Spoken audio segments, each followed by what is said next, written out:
Baiklah teman-teman mahasiswa, materi tentang teknik advokasi kebijakan kita lanjutkan kembali. Pembahasan berikutnya adalah berkenaan dengan bagaimana merumuskan kelompok sasaran. Jadi advokasi efektif harus menentukan target yang teridentifikasi secara tepat untuk menjawab setiap permasalahan. Jadi target advokasi terdiri dari target orang dalam dan target orang luar. Jadi orang dalam bisa kita katakan kelompok sasaran yang merupakan pembuat peraturan maupun kebijakan. Jadi para perumus kebijakan ini menjadi target sebagai orang dalam. Sedangkan orang luar kelompok sasaran yang berpotensi mendukung pencapaian tujuan advokasi. Jadi sasaran yang kita capai adalah orang-orang luar di luar sistem perumusan kebijakan itu yang barangkali bisa mendukung pencapaian target sasaran dari advokasi kebijakan ya. Kemudian advokasi harus memperhatikan adanya pendukung dan penentang dari setiap masalah yang diadvokasi. Jadi kita bisa membuat mapping ya orang-orang yang mendukung mana ya di dalam ya, misalnya di dalam perumusan kebijakan ya. Kita bisa baca dari raih sarah list salah sidang dari DPR ya atau DPRD. Jadi ada kelompok pendukung kebijakan tersebut, ada tentu yang bersifat mayoritas di situ, tapi ada kelompok-kelompok yang memang sejak awal kebijakan itu tidak disepakati oleh para perumus kebijakan ya. Jadi risalah itu kita lihat ya, kemudian kita konfirmasi pada yang bersangkutan bahwa memang mereka tidak mendukung. Itulah yang kita rekrut sebagai kelompok sasaran di dalam advokasi kebijakan kita. Kemudian kalau kelompok luar jelas nanti keberpihakan daripada kelompok-kelompok ini juga terlihat. Biasanya partai pendukung pemerintah itu adalah orang pro, kemudian partai di luar pendukung pemerintah itu adalah orang yang kontradiksi atau kontraproduksi terhadap kebijakan-kebijakan yang ada. Kemudian pengaturan kelompok kerja untuk mencapai suatu tujuan harus dilaksanakan secara terstruktur dan terorganisasi. Untuk mencapai tujuan advokasi harus dirancang pesan kepada publik secara efektif ya. Apakah itu melalui media massa, kalangan hukum, pembuat peraturan perundang-undangan dan kalangan umum ya. Kemudian sasaran advokasi. Jadi orang dalam melalui pertemuan-pertemuan dengan pembuat kebijakan dan staf legislatif ya. Jadi staf legislatif, staf perencana eksekutif juga bisa kita jadikan sasaran. Kemudian pemberian analisis dan informasi untuk panitia kerja ataupun panitia khusus di lembaga legislatif. Jadi bisa saja juga kita meminta kelompok-kelompok yang memang pendukung terhadap advokasi kebijakan ini membuat semacam sekretariatan di situ yang membantu kita bagaimana supaya bisa memperbaiki kebijakan-kebijakan yang sudah ada. Bisa juga orang-orang yang justru sebagai pendukung kebijakan itu juga setelah kita melakukan lobby memahami dan menyadari bahwa kebijakannya itu keliru, maka dia akan menjadi pendukung kita ketika melakukan perbaikan terhadap kebijakan tersebut. Orang luar mempengaruhi media massa, mengembangkan aktivitas di tingkat akar rumput, jadi masyarakat, melalui tokoh-tokoh masyarakatnya, terus membangun koalisi, yaitu pada kelompok-kelompok organisasi atau perusahaan yang memang merasa ide dan isu kita ini menjadi hal yang potensial atau prinsip prioritas bagi perusahaan-perusahaan tersebut. Jadi nanti akan kita mengajak orang-orang untuk berkoalisi adalah orang-orang yang merasa bahwa kebijakan itu perlu dilakukan revisi atau perbaikan. Nah, advokasi terhadap orang dalam adalah untuk membangun dan mengembangkan hubungan panjang yang secara positif serta menjadi bagian dari proses advokasi, maka perlu dilakukan pertama, memastikan para pejabat publik dan politik terkait memiliki informasi tentang apa yang telah dilakukan, siapa yang menjadi anggota, siapa yang melakukan apa, masalah-masalah yang tengah dihadapi, dan tujuan-tujuan agenda bisnis atau agenda advokasi oleh asosiasi dan organisasi bisnis kita. Lalu mengundang pejabat publik dan politisi ke acara-acara organisasi pengusaha, sehingga mereka akan memiliki kesempatan untuk bertemu dengan para anggota secara informal. Jadi mereka juga nanti diajak untuk meyakinkan mereka bahwa kebijakan mereka buat itu berdampak terhadap pengusaha atau masyarakat. Kita ajak pada masyarakat yang kena dampak oleh kebijakan. Biarkan mereka mendulang informasi secara langsung pada kelompok sasaran. Hingga dari situlah mereka akan merasakan, mencerna melalui pemikiran mereka bahwa kebijakan-kebijakan yang mereka sudah keluarkan itu perlu perbaikan, atau kebijakan-kebijakan yang akan mereka keluarkan itu harus perlu dikontraproduksi atau diperbaiki, ya. Mengundang pembuat kebijakan untuk berdiskusi, menjawab persoalan-persoalan anggota pada konferensi-konferensi atau pertemuan-pertemuan komite maupun panel-panel forum pembuatan kebijakan yang diikuti oleh kelompok-kelompok anggota. Jadi ketika kita mengadakan diskusi publik, kita akan mengundang narasumber dari legislatif. Nanti kita hadirkan para tokoh-tokoh di masyarakat yang merasa tertarik dan memiliki visi yang sama untuk menyampaikannya langsung kepada para pembuat kebijakan. Ya, sehingga kita sebagai advokator hanya memfasilitasi bagaimana supaya perjuangan-perjuangan mereka bisa langsung dilakukan oleh orang-orang yang memang terdampak terhadap kebijakan yang langsung disampaikan kepada para pembuat kebijakan. Menawarkan kesempatan kepada pembuat kebijakan untuk mengunjungi dan bertemu langsung dengan anggota organisasi dan asosiasi bisnis, ya sudah tadi saya jelaskan, ya. Jadi ini hal yang penting tadi sudah saya jelaskan. Jadi mereka langsung kita hadapkan dengan orang-orang yang terdampak terhadap kebijakan. Sebagai komite advokasi, pastikan menghadiri setiap sesi publik. Jika dimungkinkan, berikan bukti-bukti yang diperlukan. Jadi pastikan pula mereka yang memiliki pengaruh mengetahui kehadiran atau keberadaan kita. Ya, kemudian identifikasi dan pastikan kehadiran pejabat pemerintah ataupun badan-badan penasehat pemerintah. Jadi kita juga bisa menghadirkan para penasehat, ya, di badan-badan pemerintah, ya. Bisa juga kita menghadirkan inspektorat, Bawasda, ya, kemudian juga para ahli yang sering menjadi staf ahli di DPR, ya, kemudian juga para konsultan-konsultan yang sering bekerja dengan pemerintah daerah. Pastikan para pembuat kebijakan secara teratur memperoleh bahan briefing yang berkualitas termasuk masalah-masalah yang menjadi perhatian mereka. Nah, jika kita suatu saat kita tidak melibatkan para perumus kebijakan, jadi hasil-hasil pertemuan kita melalui FBD, kemudian survei yang kita lakukan secara gradual, kita kirimkan pada mereka, ya. Jadi orang-orang yang memang sudah tertarik terhadap ide kita selalu kirimin risalah-risalah pertemuan-pertemuan daripada tim advokasi ini. Pastikan bahwa pandangan-pandangan komite advokasi kita diperhitungkan oleh para pembuat kebijakan. Jadi kepakaran dan keahlian dari para tim kita itu juga menjadi fokus kita di dalam merekrut orang, ya, supaya apa yang disampaikan itu bisa meyakinkan para pengambil kebijakan itu bahwa advokasi kita itu akan bisa memperbaiki kondisi kebijakan, ya.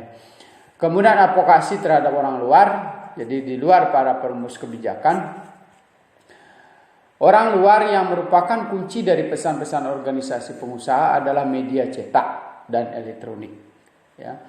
Jadi kebanyakan organisasi pengusaha mencari peliputan media yang gratis dan tidak harus membayar media seperti iklan, ya.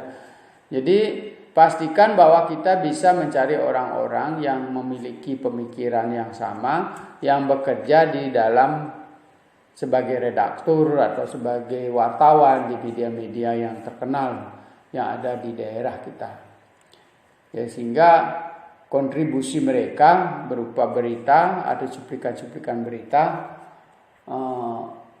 tidak perlu kita mengeluarkan biaya, ya.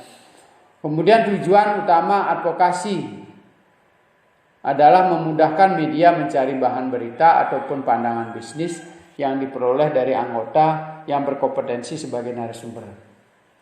Ya.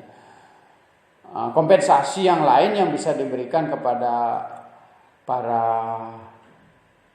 wartawan adalah bentuk berita yang dikeluarkan oleh narasumber-narasumber yang berkompetensi. Jadi kalau kita memiliki staf ahli dari tingkat nasional, ini akan menjadi incaran pendapat-pendapat mereka oleh para wartawan, sehingga wartawan mendapat bahan berita. Di sisi lain kita bisa menyampaikan ide dan gagasan kita melalui cuplikan-cuplikan berita yang mereka buat.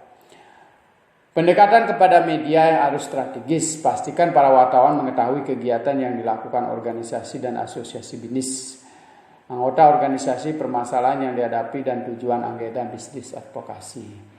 Jadi setiap jadwal yang kita lakukan pastikan diketahui oleh wartawan atau dewan pers, ya. Siapapun yang bersedia meliput dipersilakan, ya. Sehingga barangkali dari sisi kegiatan-kegiatan kita ada hal yang menarik. Biasanya wartawan itu kalau ada hal penentang kebijakan publik itu menjadi ketertarikan tersendiri bagi wartawan untuk meliput, ya. Jadi Anda boleh, bahkan kalau tidak ada acara oleh tim advokasi khusus, mereka sendiri Dewan Pers mengadakan acara tersendiri untuk mengulas kebijakan-kebijakan pemerintah secara mandiri, gitu ya. Sehingga mereka berusaha untuk memberi kontribusi terhadap perkembangan kebijakan publik, apakah mereka mendukung ataupun memberikan edukasi terhadap masyarakat bahwa kebijakan itu memang harus diperbaiki dan sebagainya, ya. Kemudian ciptakan reputasi dengan membuat materi yang berkualitas dan berguna untuk mereka. Jadi press release yang kita buat itu betul-betul bisa tertarik membuat mereka memuat berita-berita kita dengan baik. Ya, apa yang kita lakukan itu memang hal-hal yang krusial dan prinsip dan potensial untuk dipublikasikan untuk masyarakat banyak, dan dipastikan bahwa ide itu menjadi gagasan yang sedang booming yang kita kerjakan saat ini. Lakukan siaran pers dan berikan materi publikasi lainnya. Bersikap responsif ketika penyampaian informasi dan materi melalui pengelolaan hubungan yang positif dan proaktif dengan pers. Besar kemungkinan akan berhasil menciptakan peliputan media yang mengesankan. Tidak hanya itu, kemungkinan akan muncul kesempatan untuk menjadi pihak pertama yang dihubungi manakala berita penting muncul. Jadi ini tergantung pada tua tim kita, ya, advokasi kita. Jadi apakah mereka bisa membina hubungan dengan erat terhadap para kulit tinta atau wartawan-wartawan yang ada di media, ya, atau mereka bisa mengolah informasi sehingga menjadi bahan-bahan yang menarik bagi mereka yang bekerja di dunia pers, ya. Kemudian selanjutnya kita mengidentifikasi pendukung dan penentang. Sangat penting di dalam kita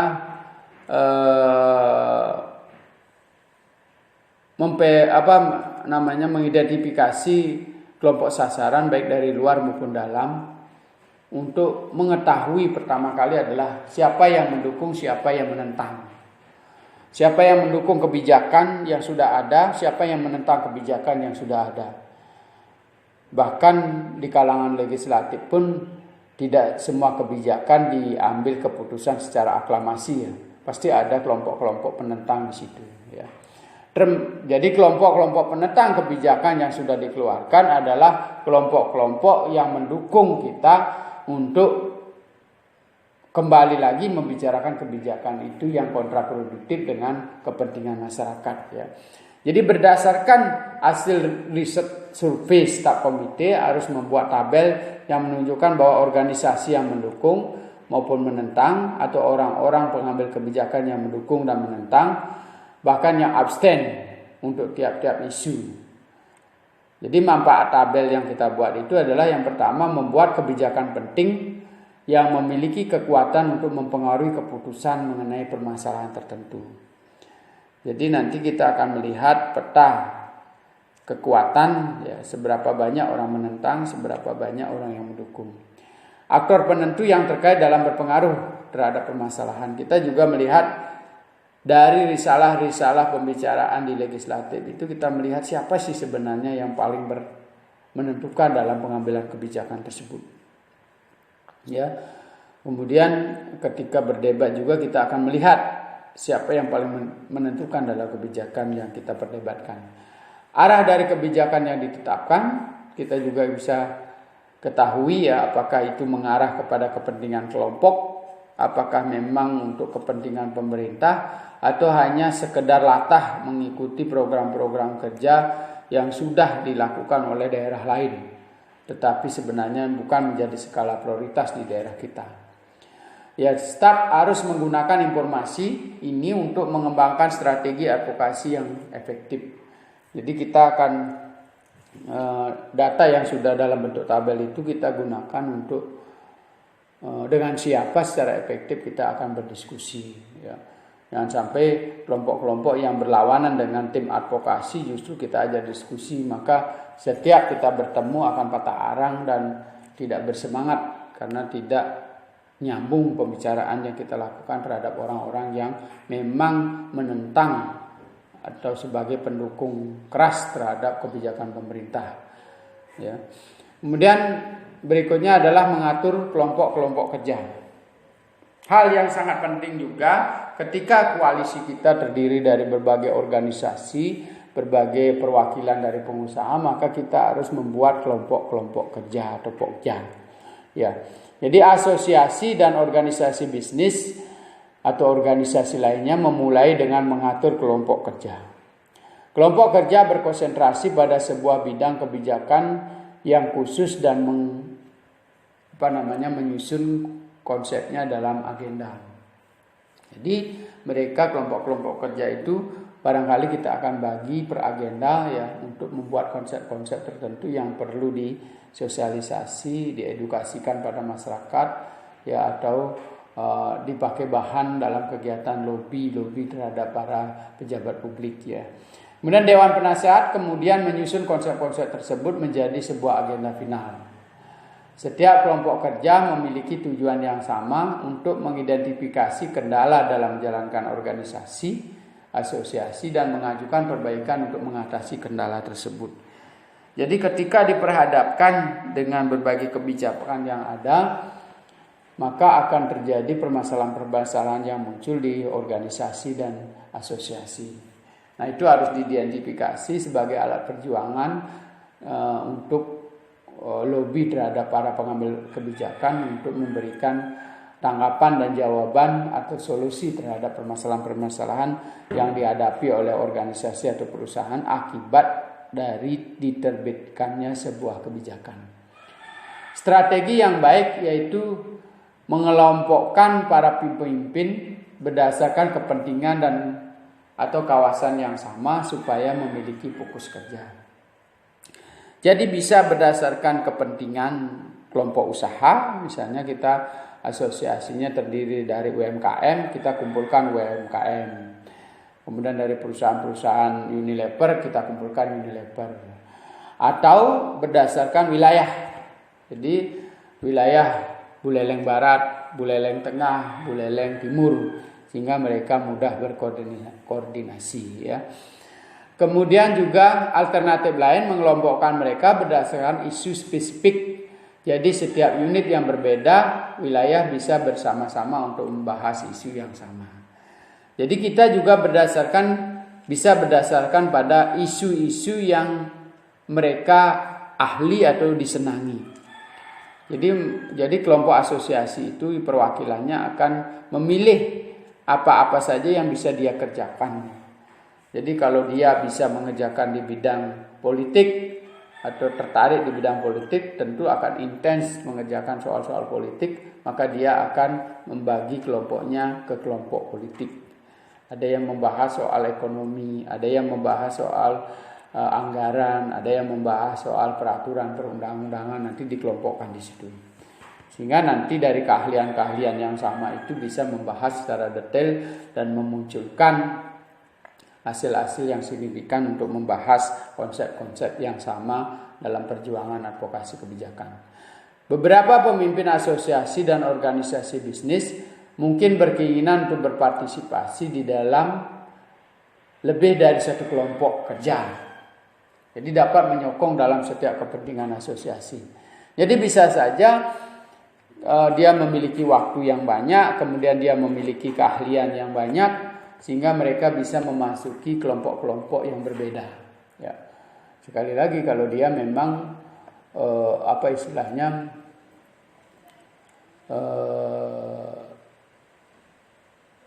punya keahlian yang lebih dari satu, gitu. Dan waktu tentunya, sehingga mereka bisa masuk dalam beberapa kelompok. Kemudian kita lanjutkan dengan memilih seorang fasilitator. Seorang fasilitator memastikan bahwa kelompok tetap fokus pada upaya mengidentifikasi berbagai hambatan utama dalam menjalankan bisnis maupun mengajukan solusi. Jadi dalam menjalankan organisasi mereka, apa sih yang selama ini dia alami? Hambatan-hambatan apa yang dia alami ketika sebuah kebijakan menerpa perusahaan mereka. Ia harus merupakan anggota dari kelompok kerja atau seorang yang memahami kebutuhan-kebutuhan kawasan atau sektor bisnis atau organisasi tertentu, ya misalnya UMKM, dari para anggota kelompok kerja mereka. Fasilitator dapat ditunjuk oleh dewan penasehat atau dipilih oleh kelompok kerjanya. Jadi fasilitator itu bisa menghubungkan dengan asosiasi yang lebih besar, bisa menghubungkan dengan ketua komite, ya. Juga dia bisa juga memfasilitasi anggota-anggota asosiasi kelompoknya untuk mendiskusikan hal-hal penting ke tingkat kelompok lainnya. Kemudian menyusun daftar kelompok kerja. Bila kelompok kerja telah terbentuk dan fasilitator telah terpilih, maka koordinator proyek harus memberikan daftar anggota kelompok kerja kepada fasilitator serta kemana harus menghubungi mereka atau kontak information. Jadi ternyata sebagai anggota tim advokasi banyak sekali yang perlu dipersiapkan, ya. Tidak mudah orang melakukan demonstrasi, tidak mudah orang melakukan perlawanan hukum, ya, gugatan hukum terhadap produk undang-undang. Ternyata banyak hal yang perlu disiapkan, ya, termasuk kelompok-kelompok kerja dan fasilitator kelompok-kelompok kerja tersebut. Kemudian contoh target kelompok kerja, ya. Jadi misalnya kita ada agenda nasional, ya, misalnya menetapkan upah minimum nasional. Jadi baru ada ide seperti itu aja sudah. Jadi kelompok-kelompok tim advokasi ini sudah mulai bekerja, ya. Jadi bagaimana supaya ketika di legislatif berbicara atau para pengambil kebijakan itu supaya betul-betul sesuai dengan kepentingan kaum buruh, ya. Jadi belum keluar kebijakannya, baru ide saja dicetuskan, dia sudah mendesak orang yang punya ide itu untuk terus menggaungkan UMR dinaikkan berapa. Nah, jadi mereka sudah mulai mengumpulkan asosiasi. Dari pihak buruh sudah mulai membentuk tim advokasi kebijakan. Dari perusahaan juga membentuk tim advokasi kebijakan supaya UMR itu tidak naik begitu drastis, ya, sehingga merugikan perusahaan-perusahaan. Pola pikir mereka kalau perusahaan rugi tentu nanti akan terjadi pengurangan atau PHK terhadap tenaga kerja. Nah, itu menangnya mereka, karena mereka adalah pengusaha, sehingga kelompok-kelompok buruh itu tetap dalam posisi yang terkalahkan ya. Kenapa demikian? Sebagian besar di negara-negara berkembang posisi buruh itu pasti terkalahkan. Kenapa? Karena mereka tidak ada yang memperjuangkan secara konsisten. Anggaran mereka tidak punya. Kelompok mereka terpecah-pecah. Ya, dibandingkan dengan asosiasi perusahaan, mereka punya modal sendiri, sekretariat sendiri, ya. Kemudian juga konsisten di dalam mengawasi kebijakan publik yang berkaitan dengan pengembangan perusahaan. Ya. Jadi tantangan, misalnya salah satu contoh lagi yang perlu dibahas di sini adalah pengurangan pajak. Ya. Jadi bagaimana melanjutkan upaya-upaya untuk mengurangi pajak dari perusahaan. Ya. Mengusahakan pengenalan sistem perpajakan yang proporsional, mengusahakan pengurangan pajak penjualan, mengusahakan perubahan terhadap undang-undang ketenagakerjaan yang berkaitan dengan pajak. Jadi dari situ, dari empat ide ini juga bisa berkembang, ya. Bisa berkembang siapa yang melakukan apa, bagaimana caranya, undang-undang apa yang mendukung, ya. Dari mana ide kalau kita mengurangi pajak dihadapkan dengan pelaksanaan pembangunan yang dilakukan oleh negara, kompensasinya dari mana bisa kita capai. Kita juga harus mengeluarkan ide. Jadi kalau pajak dikurangi, lalu pajak upaya-upaya pembangunan dan peningkatan gaji-gaji para penyelenggara pelayanan publik, apa yang sudah dilakukan. Jadi kita harus punya alternatif yang bisa mengkompensasi kegiatan pengurangan pajak. Ya. Misalnya kalau dikurangi pajak, semangat kerja pegawai semakin meningkat, sehingga produktivitas bertambah dan sebagainya, mungkin ide-idenya dengan mengeluarkan data-data secara bersifat kuantitatif sehingga orang bisa memahami, ya. Karena sering sekali secara teori meningkatkan pajak tidak berarti meningkatkan pendapatan pembangunan, malah bisa kontradiktif, ya. Begitu pajak dinaikkan terjadi penurunan pendapatan pembangunan, banyak perusahaan-perusahaan yang macet, banyak sumber-sumber pendapatan yang menjadi berkurang secara drastis, ya, banyak terjadi pemutusan hubungan kerja sehingga yang tujuannya meningkatkan pendapatan APBN justru berbalik, bisa berkurang pendapatan APBN, sehingga para ahli akan mencari target keseimbangan, ya. Manakala pajak-pajak moderat yang bisa membangkitkan sektor-sektor real dan sektor industri yang ada. Jadi malah begitu pajak dikurangi tapi sektor real bertumbuh, malah bisa meningkatkan pendapatan negara. Ya. Jadi pada target-target tertentu pajak itu bisa menimbulkan masalah, kenaikan pajak bisa juga mengurangi pendapatan negara, ya. Target jangka panjang berjuang untuk penghapusan pajak berganda, ya. Jadi di situ pajak berganda itu kan kadang-kadang berlapis. Ya, misalnya kalau pajak jual beli, pajak pembelian, atau pajak penghasilan perusahaan yang dihitung dari penghasilan kotor perusahaan 1%, kan begitu. Jadi kadang-kadang orang sudah membeli rokok di tempat supplier, mereka sudah kena pajak. Lalu kita menjual di UMKM kita, lagi kena pajak di situ. Ya. Kemudian masyarakat pembeli lagi kena pajak. Itu disebut dengan pajak berganda. Ya. Jadi satu produk itu sudah bisa berkali-kali kena pajak. Dari produksinya, lalu menjual pada konsumen pertama, ya, sales dan sebagainya, toko dan sebagainya, lalu dari toko menjual kepada pedagang kecil melalui UMKM, kena pajak di situ, dari UMKM dibeli oleh konsumsi oleh masyarakat juga kena pajak di situ, sehingga bisa berkali-kali pajak itu muncul, ya. Kemudian mengurangi pajak dan kontribusi atas upah pada tingkat tertentu. Mengusahakan penetapan lingkungan pajak jangka panjang yang stabil dan adil. Memberikan pertanyaan-pertanyaan mengenai politik pajak untuk mempengaruhi perkembangan ekonomi. Nah, itu contoh ya. Contoh hal-hal yang dibicarakan ketika kita mempersiapkan komunikasi advokasi. Merancang pesan kepada publik. Jadi strategi advokasi memerlukan komunikasi yang efektif dengan beragam audiens.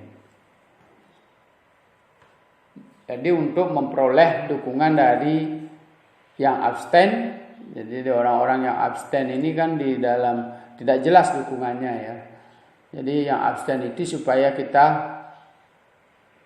mereka mendukung kita berikan semacam advokasi atau komunikasi yang efektif melalui perancangan pesan yang efektif dan efisien. Supaya dia tertarik, supaya dia merasa tersentuh hatinya gitu ya. Jadi orang-orang abstain itu supaya jelas kedukungannya kepada kita. Memperoleh dukungan dari individu dan kelompok yang sebelumnya menentang. Bila perlu yang menentang sekarang seperti tadi.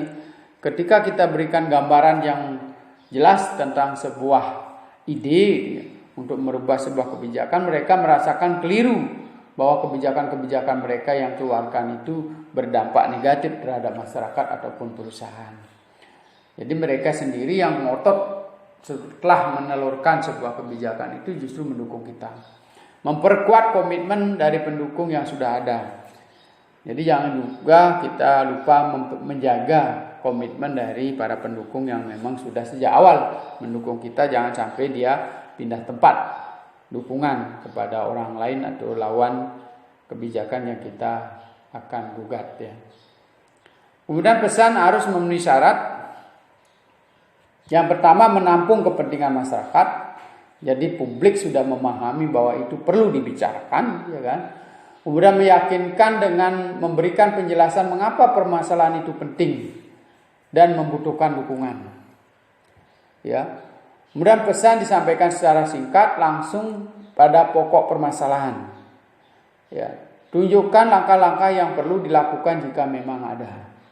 Jadi kita sudah bisa menyiapkan alternatif-alternatif tersedia untuk bisa mewujudkan gagasan-gagasan yang kita punya, ya, sehingga lebih mantap dan lebih dipercaya apa yang kita sampaikan itu memang betul-betul sudah disiapkan sedemikian rupa. Persiapkan juga jawaban untuk pertanyaan-pertanyaan yang akan muncul yang perlu diantisipasi. Jadi dengan melibatkan beberapa orang, anggota asosiasi dan beberapa ahli, tentu kita bisa memprediksi kemungkinan pertanyaan yang akan dimunculkan ketika kita menyiapkan risalah atau konsep-konsep tentang perbaikan kebijakan. Ya. Pesan pada pembuat kebijakan. Jadi pesan yang perlu disampaikan pada para perumus kebijakan, yang pertama, mengapa permasalahan ini penting? Jadi Anda harus mencari jawaban terhadap gagasan yang kita sampaikan itu, didukung oleh data yang kuat, didukung oleh statement-statement, referensi-referensi yang jelas. Berapa jumlah orang atau kelompok yang mendukung? Jadi daftar nama asosiasi yang dilibatkan berapa ya. Jadi berapa kena dampak asosiasi mana, berapa kali kita telah mengadakan pertemuan dan sebagainya ya. Bagaimana dampak positif dan negatif dari proposal yang diajukan. Jadi tidak saja mengkritiki sebuah kebijakan, tapi juga kita mengajukan proposal dengan berbagai dampak positif yang sudah kita prediksi sebelumnya. Terutama yang dampak positifnya. Dampak negatifnya juga kita perlu prediksi, manakala nanti dipertanyakan kita sudah bisa mengantisipasi pertanyaan-pertanyaan itu dengan solusi-solusi yang bisa mengcover dampak negatif itu ya. Kemudian bagaimana proposal tersebut akan membantu atau mengganggu konstituen tertentu. Jadi apa yang kita ajukan, ide-ide gagasan yang kita ajukan apakah bisa mengganggu pekerja, investor, pemasok atau pembeli. Kalau tadi misalnya berkaitan dengan pajak, bagaimana pengaruhnya dengan pendapatan negara? Bagaimana pengaruhnya terhadap pekerja? Bagaimana terhadap semangat investor? Bla bla bla sampai kepada konsumen. Ya. Jadi kalau pajak dinaikkan, tentu nanti para pengusaha itu akan mengkompensasi kenaikan itu terhadap konsumen. Daya beli masyarakat semakin rendah. Ya. Misalnya kalau jadi rokok dinaikkan harganya sampai 50.000 katakan begitu, tentu pembeli rokok itu akan menurun. Ya. Karena pajak pendapatan dari perusahaan rokok akan menurun. Sekarang tinggal hitung berapa persen sih sebenarnya perusahaan rokok itu memberi kontribusi terhadap APBN. Jadi kalau rendah, misalnya 0,0 sekian, ya tidak apa-apa, dihapus. Bila perlu ditiadakan pabrik rokok, kan begitu. Nah, ini perhitungan-perhitungan yang perlu kita cermati. Karena tidak semua hal ketika dinaikkan itu bisa menambah pendapatan bagi daerah ataupun negara.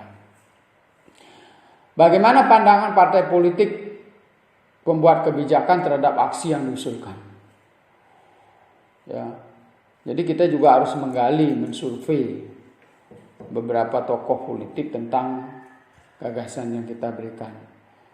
Jadi bisa juga melalui pengiriman kuesioner pada mereka, ya, sehingga mereka bisa isi apakah tertulis, apakah dengan pertanyaan-pertanyaan pilihan atau tertutup.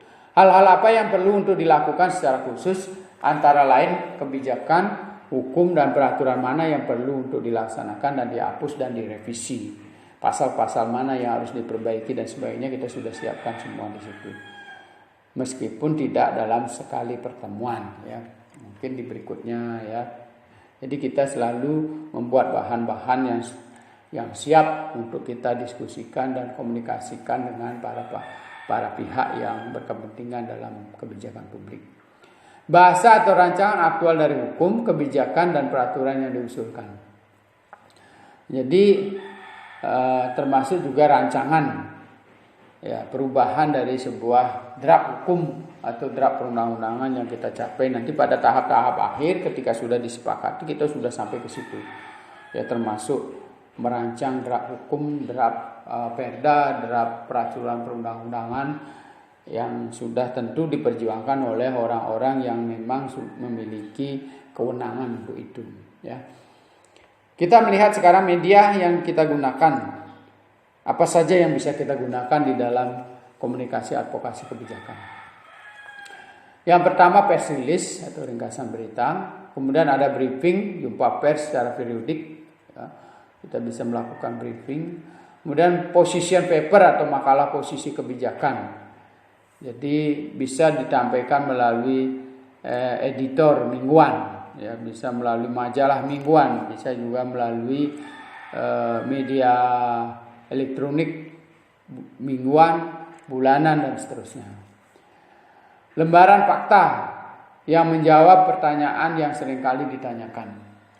Jadi kita ada lembaran-lembaran kerja, lembaran-lembaran fakta yang barangkali dalam setiap diskusi, dalam setiap interaktif sering dipertanyakan oleh publik, ya. Jadi berarti itu akan menjadi fokus pembicaraan kita, pembahasan kita dengan para pakar kebijakan.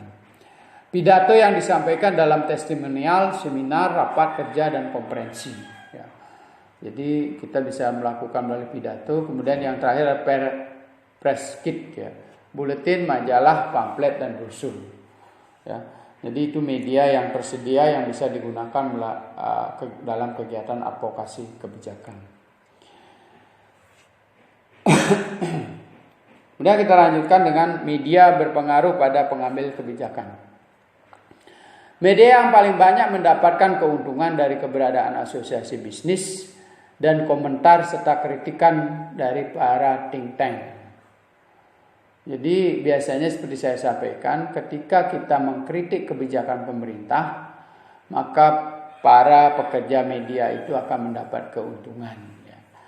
Jadi seperti berselisih dengan pemerintah, antara perusahaan itu adalah menjadi komoditi bagi para media, ya. Sehingga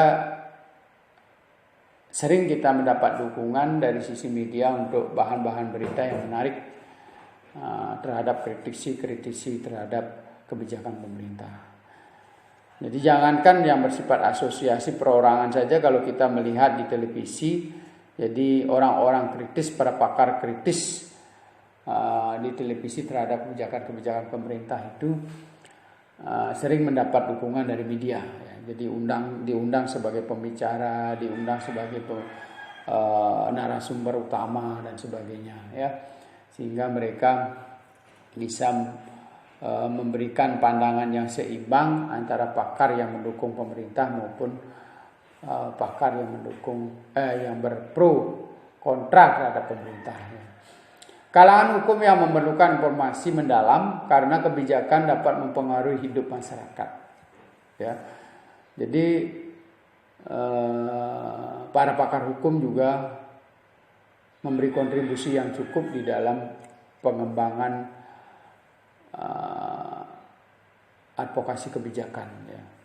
Jadi mereka juga berkepentingan untuk meningkatkan kapasitas pembelaan terhadap kepentingan umum, ya. Pembuat peraturan, birokrat, administrator yang apabila diberikan informasi yang sulit mengenai tujuan utama dari kebijakan dan peraturan tertentu akan dapat mengimplementasikan dan menegakkan peraturan tersebut lebih baik. Jadi apa yang kita lakukan sebagai advokasi kebijakan ketika kita menyampaikan dengan benar, didukung oleh data-data yang baik, akan mendapat sambutan juga oleh para perumus kebijakan, para pembuat peraturan, birokrat dan administrator, bahkan legislatif. Kan kepentingan mereka adalah untuk memperbaiki kualitas kebijakan-kebijakan yang mereka sudah keluarkan. Khalayak umum termasuk para anggota asosiasi bisnis yang mempengaruhi kebijakan. Jadi hasil dari kerja tim advokasi ini juga bisa memberi dampak terhadap masyarakat umum. Apakah mereka bisa meningkatkan kualitas hidup mereka, apakah memberikan edukasi terhadap masyarakat supaya melek terhadap berbagai kebijakan yang ada. Nah, yang terakhir kita akan membicarakan karakteristik advokasi yang efektif. Jadi ada beberapa karakteristik yang perlu kita perhatikan agar advokasi kita itu menjadi efektif.